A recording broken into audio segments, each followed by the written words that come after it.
Ça y ressemble beaucoup, mais ce n'est pas de l'eau. Ce liquide provient d'un peu plus haut, d'une station d'épuration. Elle traite les eaux usées des habitants de la résidence Tepapatoru et d'une partie des habitants du fond de la vallée.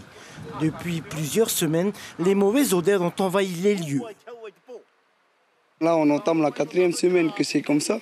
Et ça fait depuis du matin au soir qu'on respire cette mauvaise odeur. Du coup, ça ne nous permet plus de manger tranquillement chez soi. Comme l'a dit le papy, il a appelé la mairie, il a appelé l'OPH et ça n'a pas réagi à venir pomper cette mauvaise odeur. Même les logements les plus hauts ne sont pas épargnés par cette puanteur.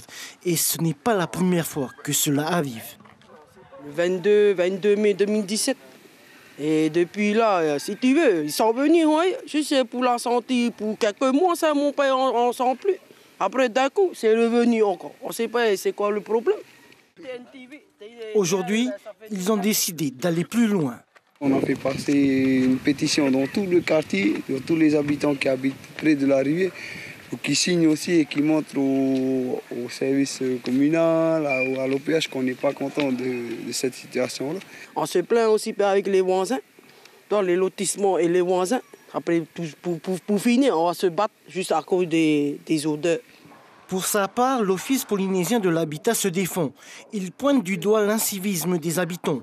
Trop de graisse et d'objets en tout genre sont rejetés, d'où les nombreux dysfonctionnements observés dans certaines stations.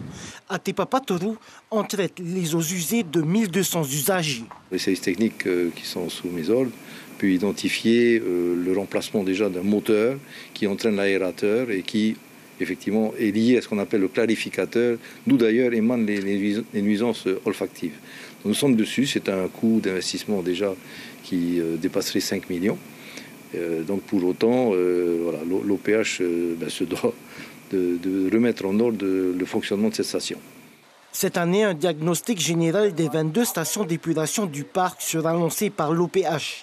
Les premières interventions pourraient démarrer l'an prochain.